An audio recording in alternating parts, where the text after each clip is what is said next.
A la realidad. Con honestidad y responsabilidad. Según dicen, 341-691-2807, 11noticias.com. Muy bien, seguimos ya 1 minuto para las 10 de la mañana y como te habíamos adelantado, tenemos al secretario gremial del Sindicato de Obreros y Empleados Aceiteros del Departamento de San Lorenzo, Martín Morales. Buen día. Bueno, muy buenos días para todos. Bueno, para hablar un poquito de todo, ¿no? Sobre la situación hoy gremial, la situación del país. Primero preguntarte sobre qué te pareció el discurso del presidente Milei. Bueno, obviamente estuvimos muy atentos el día viernes a la noche con este discurso y creo que el país entero estuvo atento más que nada por la situación que venimos atravesando, de estos casi 3 meses que tiene de gobierno el señor presidente.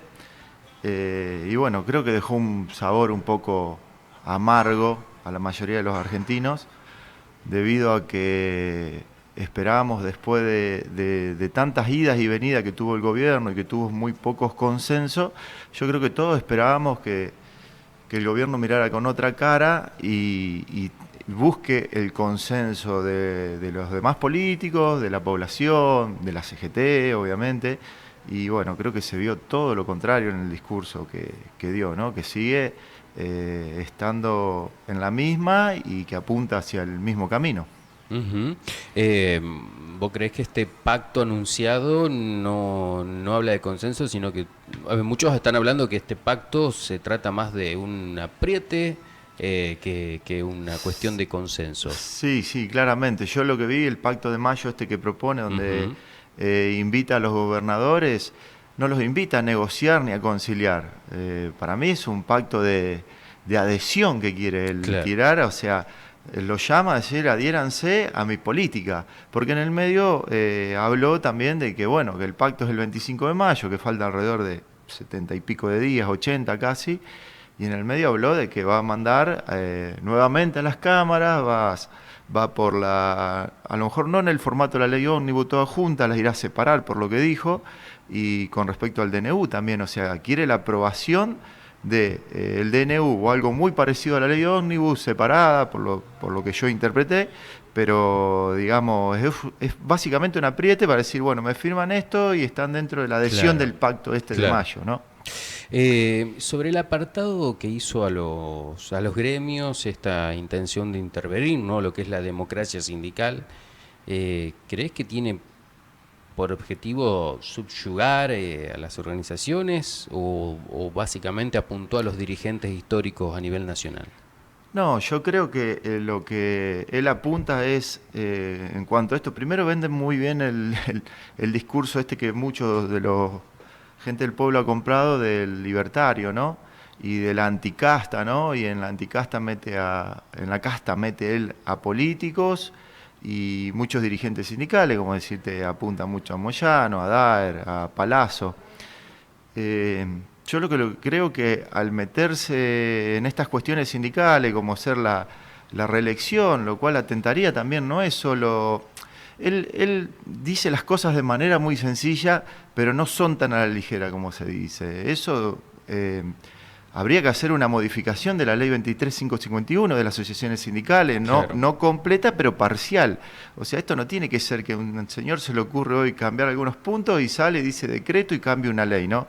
Todos sabemos que una ley se cambia mediante las cámaras, tanto de diputados como de senadores, que donde están ahí verdaderamente los representantes del pueblo, que tienen que hablar, tienen que ir con la voz del pueblo, porque para eso son elegidos.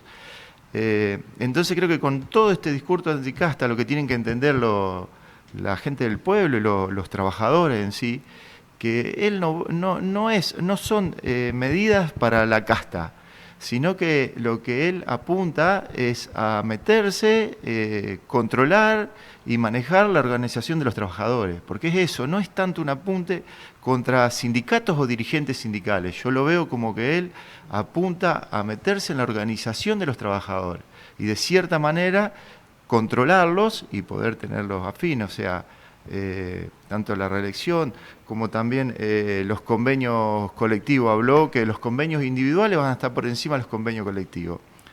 ¿A quién se le ocurriría, a qué trabajador se le ocurriría que negociar individualmente, unilateralmente, tendría una mejor condición de trabajo o salario que en un convenio colectivo? Acá no quiero decir que los compañeros o los trabajadores no tengan capacidad de negociar, Claro. pero, o sea, sí no tienen la fuerza. O sea, por ejemplo, voy a poner el caso nuestro. Nosotros podemos tener unas buenas negociaciones y unas buenas condiciones laborales en cuanto al convenio y demás, y salario, porque tenemos el respaldo de 4.000 trabajadores, 4.000 familias aceiteras, tenemos el poder de 17 fábricas acá, en lo que hablamos nosotros del departamento de San Lorenzo. Entonces, cuando negociamos y empieza la puja, o por salario, o por condiciones, nosotros nos vamos de vuelta y tenemos toda esa fuerza de poder tomar la organización de los trabajadores y realizar un paro, una medida de fuerza, sea cual sea, y eso nos da potencia. Por eso digo, ¿a quién se le ocurre que un trabajador solo vaya a negociar mejores condiciones que en el conjunto? El trabajador se le va a plantar la empresa, el capital se le planta y se da vuelta, ¿y qué puede hacer? Claro. No puede detener ni siquiera una planta como para ejercer fuerza. Entonces algo totalmente que él lo encausa en esto de la libertad que siempre vendió, que vos vas a poder negociar tus condiciones, tu salario. Y sí, suena lindo, pero en la práctica estás en desventaja en fuerza, el trabajador quedas negociando solo, ¿no? Claro. Martín, ¿cómo ves la economía? ¿En qué sentido lo preguntas? ¿Tiene salida alguna recuperación esta situación, por esta inflación acumulada hasta el momento, esta recesión y, bueno, el presidente habla de una V corta, ¿no?, que espera una recuperación, un rebote, hay que aclarar, atado a los mercados, ¿no?, a la disposición o a lo que quiera hacer el mercado? Si no, dudo que vaya a tener el rebote que espera, ¿no? Sí, yo creo que no soy especialista en la materia de economía, pero creo que lo que están llevando a cabo este gobierno no es viable. Hay una recesión muy grande, la vemos en todos lados. Entras a los negocios, ya sea alimentos, construcción, el que quieras elegir, y los negocios ya no están como antes. Y podés preguntar, yo hago el ejercicio de preguntar a los negocios, entro, no veo a nadie, che, ¿cómo andan las ventas? Y he entrado ahora último en algunos de construcción o de cosas, y me han dicho, enero y febrero fue un desastre. Se vendió, pero menos de la mitad, me han dicho. O sea, considero que están equivocados en el camino que no es la manera. Aparte, están generando muchísimo desempleo, o sea, con la obra pública, con esto vos recién mencionabas anteriormente, lo de Telan. Y así no se va a mover la economía. Si la gente no tiene plata en el bolsillo para ir a consumir, aunque sea lo mínimo, alimentos o cosas, no hablemos de cosas de lujo, ni de autos, ni de nada. Lo mínimo, y va a ser muy difícil que repunte, que se genere. Y un punto que me llama muchísimo la atención, que el presidente cada vez que habla, como el día viernes y demás, menciona un montón de reajustes y de medidas y jamás habla de producción. Jamás habla de producción, jamás habla de generar empleo. Es increíble que un gobierno quiera salir adelante y no hable de producción, de cómo va. No entiendo cómo piensa generar que la economía levante si el país mismo, nosotros, no tenemos una producción y generamos algo como para exportar. Y digo para exportar porque nosotros, Argentina, venimos con una deuda muy grande de muchísimos años en dólares. Y Argentina no fabrica dólares, entonces para conseguirlo tiene que tomar la materia prima del país, generar empleo, generar un producto, poder tener salida y poder cambiar ese producto por dólares, ¿no? Y este señor en ningún momento habla de generar, al contrario, lo que sí habla con respecto a la producción, vender aerolínea, habla un momento de que el litio tiene que estar en manos de los privados, del petróleo lo mismo, ya ha dicho que YPF lo quiere privatizar. Entonces, realmente estas políticas creo que ya las estaríamos repitiendo. En los 90 pasó eso con Menem y está claro y a la vista que la historia marca que no nos fue tan bien. O sea, hubo un desempleo terrible, una caída terrible y un endeudamiento también atroz, ¿no? Los trabajadores aceiteros son uno de los mejores remunerados del país. Bueno, bien dijiste, es un gremio con mucha fuerza, mucho acompañamiento de sus trabajadores, y han logrado, bueno, por lo menos equiparar lo que es la inflación. De aquí en adelante, digamos, por ejemplo, se está hablando de que la inflación va a ser un dígito para junio. ¿Puede cambiar el paradigma de las negociaciones paritarias? No, yo en nuestro caso creo que no, porque vamos a tener que hacer un análisis profundo ahí, porque hoy nos encontramos con el problema de que el gobierno, nosotros siempre nos hemos guiado para tener una línea por el IPC del INDEC, ¿no? Hoy creo que todos vemos que el gobierno no está diciendo la verdad con el IPC del INDEC. Yo personalmente cuestiono mucho el 20,6 de enero, para mí fue mucho más. Y ahora, por lo que escuché, si bien el IPC va a estar a mitad de marzo, como acostumbran la agenda, no miré, pero debe ser 13, 14 de marzo, están hablando que van a dar un 15. Y cualquiera de nosotros, de trabajadores, ciudadanos, del pueblo, que fue todo el mes a la verdulería, a la carnicería y demás, sabe que no es el 15. Y bueno, ahí estaremos en un problema con respecto a cómo veníamos trabajando, pero igualmente las paritarias son libres, no es que nosotros tenemos que pedir la recomposición del IPC del INDEC, porque las paritarias libres y las industrias que tenemos son muy grandes y bueno, podemos expresar, asimismo nos manejamos con un estudio también que nos hacen un economista de la canasta, cómo aumenta y demás, y los números obviamente son distintos, así que bueno. No, porque hay que recordar también que hubo una devaluación de la moneda de un 100%, ¿no? Y después, mes a mes, se está devaluando ¿cómo es que le dicen? Crawling peg, no recuerdo la palabra. Se va devaluando también un 3% por mes, o sea, esto va generando una depreciación del peso que impacta, ¿no? Después en la capacidad de compra principalmente. Exacto, sí, lo que están haciendo, están licuando de una manera muy rápida los salarios de todo el mundo. Nosotros seríamos injustos en hablar licuación de salario, en el sentido de que el aceitero tiene un buen salario, pero no, esto no quiere decir que no deja de pegarnos, claro, ¿no?